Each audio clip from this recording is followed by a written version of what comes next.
দুনিয়া রাক্ষস। এই পরিবার, এই সন্তান, পরিবার, বসত সব রাক্ষস। তারা জীবনেও তৃপ্ত। আপনি মরার পরেও আপনার পরিবার উপার্জন বন্ধ করে দিবে? কথা বলেন না কেন? কামাই রোজগারি করা ওরা ছেড়ে দিবে? তাইলে প্রয়োজন তো থেকেই গেল।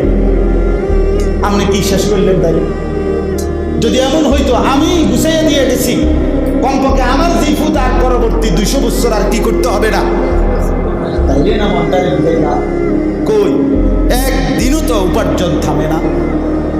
আল্লাহ আমাদেরকে বুঝ দান করেন।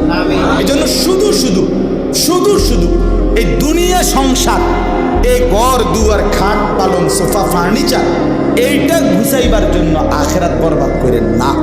আমি অনুরোধ করলাম, হাত জোর করে বলেন, সুদে টাকা নিয়েন না, কিস্তিতে টাকা নিয়েন না। আপনি পারতেন না, কিস্তি না, কিস্তির আব্বা লইল আপনার অভাব যাইত না। আমি জিজ্ঞাসা করছি বহুত, আমি আপনি ব্যক্তিগতভাবে মাঠ পর্যায়ে মানে মানুষের কথা শুনি, শুধু ওয়াজ করি, আমার এটা অভ্যাস। অর্থাৎ শুধু ওয়াজ, আমি আপনি ব্যক্তিগত কথাও শুনি, জিজ্ঞাসা কি অবস্থা। একের রাতের 1টা বাজে চা দোকানদার রাস্তার পাশে গাড়ির থেকে নাই না, চা খেতে খেতে জিজ্ঞাসি, ভাই সারাদিনে বেঁচে হচ্ছেন স্টেশনে, বাস স্টেশনের পাশে কত থাকে? কজন প্রতিদিন মাসে 60, 70, 75 হাজার টাকা থাকে প্রতিদিনের বেচা। তাই বলছি ভাই কিস্তি করো, রেডি কইয়া শরম দিয়ে না। আমি আপনার আমি শরম দিব, এত রাত কে কারে শরম দেব? আমি আর আমি কোন কিস্তি আছে 60টা। তাই 70,000 টাকা ইনকামের পরে যদি কারো কিস্তি থাকে 4টা, যে মসজিদের ইমাম সাহেবের 6,000 টাকা বেতন, ওনার কিস্তি থাকার কথা বলে কিরে বাপ? অথচ সেই মানুষটা তো মাসের পর মাস আল্লাহর দয়ায় চলতেছে কিনা বলেন? এরপরে কেন করছিল? সংসারের প্রয়োজন মিটানোর জন্য। পারতেন না তো? আমার কথাটা আপনি বুঝছেন কিনা বলেন? মানে আমি বুঝাইতে চাইতেছি যে আপনি যদি এমন হইতো আর 2 লাখ টাকা নিলে আমার সংসারের চাহিদা কি হয়ে গেল, এটা হবে নি আগে এটা তো। তাইলে এই রাক্ষস সামনে খুশি করবেন কেন? এই রাক্ষসকে তো আপনি তৃপ্ত করতে পারতেন না। কাজে কেন আখেরাত বরবাদ করলেন? কেন নিজের কবর নষ্ট করলেন? কেন নামাজ পড়তে সময় পাইলেন না? কেন হালাল খাইলেন না? এই কথাটা আমি বুঝাইতে চাই। রাসূলুল্লাহ সাল্লাল্লাহু আলাইহি সাল্লামের একজন সাহাবী হযরতে খুবাইব ইবনে আদি, ওনাকে মক্কার কুরাইশরা যুদ্ধে বন্দী করছে।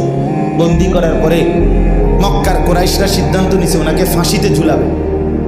এই ফাঁসিতে ঝুলানোর জন্য খেজুরের গাছে বান দিছে ওনারে। বান দিয়া মক্কার ছেলেরা বর্ষা দিয়া ওনারে সারা শরীর চালনির মতো ছিদ্র ছিদ্র করে ঘাই করে ফেলছে। সারা শরীর থেকে টপ টপ টপ টপ করে রক্ত পড়ছে। উনি এরকম ঘাড় ফেলাইয়া রাখছে তানঈম নামক জায়গায়। তানঈম মানে এখানে কেউ হজে গেছিলেন? কেউ আছেন? হজ উমরায় যান নাই কেউ আপনারা এখানে? ওইখানে মসজিদে আয়েশা আছে একটা, যেখান থেকে কি বাঁধে আবার এহরাম। এই আয়েশা মসজিদ যেখানে, এর পাশে ওনারে ফাঁসি দিছে ওইখানে তানঈম। তো এই অবস্থায় ওনার ঘাড় ফেলায় রেখে দিছে, রক্তে করতেছে। এই সময় মক্কার কুরাইশ আবু সুফিয়ান তখন বলছে, খুবাইব এখন তোমাকে রশি টান দেওয়া হবে ফাঁসির।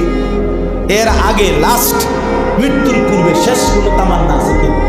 ফাঁসির আসামিকে শেষ ইচ্ছা পূরণের কি দেওয়া হয়? সুযোগ দেওয়া। ওনাকে বলছে তোমার শেষ ইচ্ছা কি? খোদার কসম কিতাবে আছে, আমরা নিজে পড়ছি আরবি কিতাব। উনি বলছে আমার শেষ তামান্না 2 রাকাত দাও, আমারে আরেকবার সুযোগ দাও, আমি 2 রাকাত নামাজ আদায়। আবার রশি খুলে দিছে। উনি এই রক্ত মাখা শরীর নিয়ে 2 রাকাত নামাজ পড়ে সালাম ফিরাইয়া আল্লাহকে বলছে হাত তুলে, আল্লাহ ফালাস্তু বালি হিনা উকতালু মুসলিমান, আল্লাহ আমার আর কোনো পরোয়া নাই, আমি আপনার আনুগত্য নিয়েই মরছি, এবার আর কোনো পরোয়া। এরপরে ওনাকে ফাঁসিতে ঝুলেছে। আখিরি তামান্না, শেষ তামান্না ছিল কি? ওমর রাদিয়াল্লাহু তাআলার শেষ আদেশ ছিল কি? রাসূলুল্লাহ সাল্লাল্লাহু আলাইহি সাল্লামের শেষ ওসিয়ত ছিল কি? ইমামে হুসাইন রাদিয়াল্লাহু তাআলা আনহু এই মহররম 10ই মহররম কারবালার দিন তিনি যেদিন শাহাদাত বরণ করছেন, কসম আল্লাহর, শেষ ওনার 71 জন আহলে বাইত যখন শহীদ হয়ে গেছে, উনি একা ময়দানে এই একা দাঁড়াইয়া লাস্ট যুদ্ধকালীন জোহরের ওয়াক্ত হয়েছে, তখন উনি ওই পাশে দুশ্মনদেরকে বলছে আমার এই জোহরের নামাজ আদায় করতে দাও, এরপরে আবার যুদ্ধ। তো শিমার জিল জৌশান, শিমার যারে আপনারা শুনছেন নাম, সে বলছে ওই পাশ থেকে, হুসাইন তোমার এই জোহরের নামাজ পড়তে দেয়া হবে না, তার আগেই তোমার গর্দান তোমার দেহ থেকে আলাদা করে ফেলা হবে। কসম আল্লাহ, ইমাম হুসাইন সাথে সাথে বলছে, শিমার তোর যা মন চায় তুই তাই কর, আমি নিয়ত বাঁধলাম। আল্লাহু আকবার।